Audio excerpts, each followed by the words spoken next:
தூத்துக்குடி மாவட்டம் விளாத்திக்குளம் அப்படின்ற கிராமத்துல +2 படிக்கிற பொண்ணு, அந்த பொண்ணுக்கு 17 வயசா இருக்கும்னு சொல்றாங்க. அந்த பொண்ணை ரேப் பண்ணி துண்டு துண்டா வெட்டி வீசியிருக்கானுங்க. தமிழ்நாட்டுல பெண்களுக்கு எதிரான பாலியல் வன்கொடுமைகள் நிறைய நடந்துகிட்டு இருக்கு. சின்ன குழந்தையில இருந்து பெரிய பொண்ணுங்க வரைக்கும் யாரையுமே விட மாட்டானுங்க. நம்ம வீட்டு குழந்தைங்கள பொம்பளை பிள்ளைங்களை வெளியே அனுப்புறதுக்கு அவ்வளவு ஒரு பயமா இருக்கு இப்ப தமிழ்நாட்டுல. கடந்த 30 நாள்ல மட்டும் அவ்வளவு கொலை கேஸ், அவ்வளவு ரேப் கேஸ், சின்ன குழந்தைங்களை கூட ரேப் பண்ணி சாவடிச்சிருக்கானுங்க. திரு விஜய் அவர்கள் சொன்ன மாதிரி தமிழ்நாட்டுல சட்ட ஒழுங்கு சந்தி சிரிக்குது.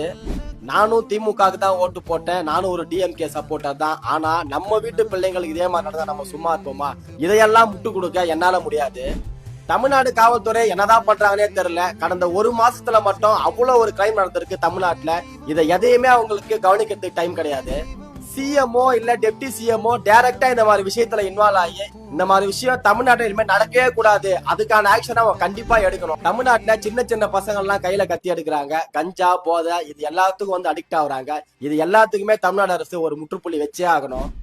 பெண்கள் பாதுகாப்பையும் மக்கள் பாதுகாப்பையும் உறுதி செய்யாத இந்த காவல்துறையை தமிழ்நாடு அரசு வன்மையா கண்டிக்கணும்னு கேட்டுக்கிறேன். இந்த மாதிரி குற்றங்களுக்கு தண்டனைகள் ரொம்ப கடுமையா இருக்கணும். அப்பதான் இவனுங்க எல்லாம் திருந்துவானுங்க.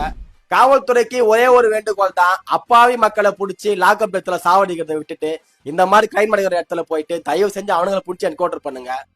அரசாங்கமும் காவல்துறையும் இதுக்கு ஒரு கடுமையான நடவடிக்கை எடுப்பாங்கன்னு சொல்லிட்டு நான் நம்புறேன். நன்றி. நான் உனக்கு தர்றது சோறு இல்ல தம்பி, இம்ப்ரமேஷன். இம்ப்ரமேஷன் இஸ் வெல்த்.